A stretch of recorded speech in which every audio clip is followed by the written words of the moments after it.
రాము అంకెలన్నీ కూడా లెక్కలన్నీ డబ్బుల లెక్కలన్నీ కూడా కేవలం అంకెల్లో మాత్రమే కనిపిస్తున్నాయి. కానీ ప్రజలకు ఏం మిగిలిందంటే కన్నీళ్లు తప్ప ఏమీ మిగిలిన పరిస్థితి కనిపిస్తుంది. ఇప్పటికే అనేక వర్గాల ప్రజలు ఆందోళనలకు పిలుపునిస్తా ఉన్నారు. అక్రమంగా అరెస్టులన్నీ కూడా కొనసాగుతున్నాయి. ఇక ముందు రాబోయే రోజుల్లో ఒక అనిశ్చితి వాతావరణం నెలకొనబోతుందని భావించాల్సిన అవసరం కనిపిస్తుందా? స్వేచ్ఛ మనం ఉన్నదిగా మాట్లాడుకుంటే 3,04,965 కోట్ల బడ్జెట్ అంటే చాలా పెద్ద బడ్జెట్. చిన్న చిన్న రాష్ట్రాలు ఒక 3-4 రాష్ట్రాలు కలిపితే ఇంత పెద్ద బడ్జెట్ ఉంటుంది. కానీ అంకెల గారిడి తప్ప ఎలాంటిది కూడా లేదు. వాస్తవానికి దూరంగా ఉంది, సత్య దూరంగా ఉందంటూ కూడా ప్రతి ఒక్కరు కూడా విరుస్తూ ఉన్నారు. ప్రధానంగా అన్ని రంగాలను కూడా విస్మరించారు. ప్రధానంగా సాగునీటి రంగాలను విస్మరించారు, వ్యవసాయ రంగాన్ని విస్మరించారు, సంక్షేమాన్ని అభివృద్ధిని కూడా పూర్తిగా విస్మరించినట్టుగా మనకి ఇందులో స్పష్టంగా మనకు కనపడుతోంది. ఇప్పటికే నల్గొండ జిల్లాలో విద్యార్థులు రోడ్డెక్కారు. కేవలం 7% మాత్రమే బడ్జెట్లో కేటాయింపు ఏ విధంగా చేస్తారంటూ కూడా విద్యార్థి సంఘాలు రోడ్డుకి ధర్నాలు చేస్తూ ఉన్నారు. పోలీసులు కూడా వాళ్ళపైన చాలా దురుసుగా ప్రవర్తిస్తూ ఉన్నారు.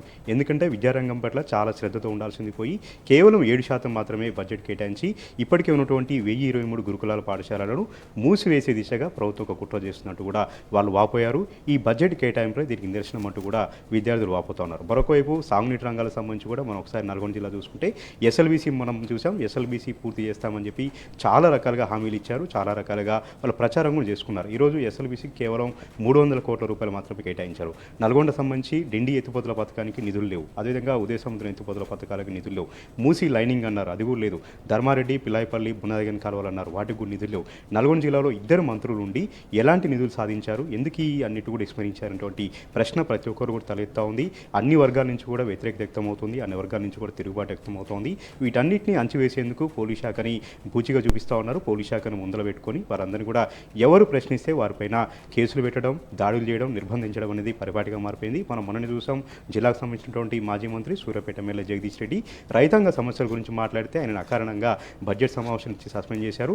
ఆయనకు అనుకూలంగా మాట్లాడిన ప్రతి ఒక్కరిపైన కూడా కేసులు పెడుతూ బెదిరింపులకు గురి చేస్తూ ఉన్నారు. ఈ విధంగా తెలంగాణ సమాజం ఎటు వెళ్తూ ఉంది, తెలంగాణ సమాజం ఇంత నిర్బంధాల నడుమ ప్రశ్నించిన వారిని ఎందుకు ఈ విధంగా హరాస్మెంట్ చేస్తున్నటువంటి వాదన కూడా సర్వత్రా కూడా వ్యక్తమవుతున్నాయి. నల్గొండ జిల్లాలో పోచంపల్లి చేనేత రంగం, చౌటుప్పల్, చిట్యాల, చండూరు అంతా కూడా చేనేత కార్మికులు ఉంటారు. కనీసం వారికి చేనేత బంధు కానివ్వండి, చేనేత మిత్ర, చేనేత భద్రత సంబంధించి, చేనేత రుణమాఫీ సంబంధించి కూడా ఒక్క ఊసెత్తకపోవడం, కేవలం 371 కోట్ల రూపాయలు మాత్రమే ఈ బడ్జెట్లో కేటాయించడం అనేది చేనేత కార్మికుల్ని ఒక విధంగా విస్మరించడం, చేనేత రంగాన్ని పూర్తిగా దాన్ని కనుమరుగు చేసినటువంటి ఒక కుట్ర చేసిందంటూ కూడా చేనేత కార్మికులు బయటకు వెళ్తూ ఉన్నారు. వాళ్ళు కూడా నిరసన కార్యక్రమాలు వ్యక్తమవుతున్నాయి. నల్గొండ జిల్లాలో 50,000 ఎకరాల పంట నష్టపోయారు.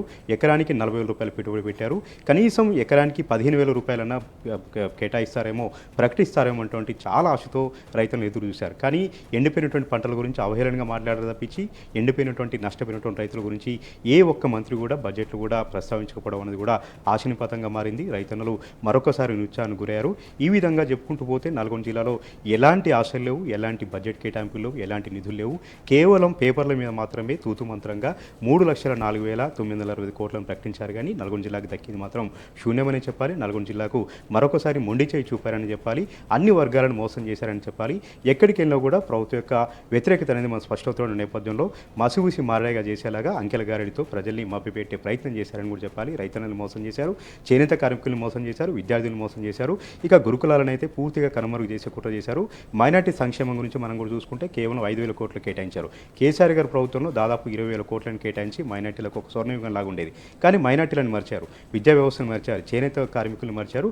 అదేవిధంగా ప్రధానంగా మనం చూసుకుంటే ఈ పంచాయతీరాజ్ సంబంధించి అదేవిధంగా రోడ్లు భవనాల శాఖకు 40,000 కోట్లు ఈ విధంగా కేటాయిస్తారని కూడా సర్వత్ర ప్రశ్న వ్యక్తమవుతున్నాయి. ఎందుకంటే అవన్నీ బిల్స్ క్లియర్ చేస్తూ ఉంటే వాళ్ళ కమిషన్లు వస్తాయి కాబట్టి ఇప్పటికే చెడ్డ పేరు ఉంది ప్రభుత్వానికి. 20% కమిషన్, 10% కమిషన్ నడుస్తుందనేటువంటి చెట్ట పేరు ఉంటున్న నేపథ్యంలో ఈ బడ్జెట్ కేటాయింపు అనేది మరొకసారి బలపరిచే విధంగా ఉంది. కేవలం కాంట్రాక్టులు వచ్చేవారికి, పెద్ద పెద్ద రంగాలకు, ఏదైతే ఇరిగేషన్ సంబంధించిన పక్కన పెట్టి మిగతా వారికి మాత్రమే కేటాయింపులు చేయడం ఎంతవరకు సమంజసం అంటూ కూడా సర్వత్ర కూడా డిమాండ్లు వ్యక్తమవుతున్నాయి, ఆరోపణలు వ్యక్తమవుతున్నాయి. మొత్తంగా బడ్జెట్ అనేది పూర్తిగా నిరాశపరిచింది. ఇది ప్రజా వ్యతిరేక బడ్జెట్, తిరోగమన బడ్జెట్.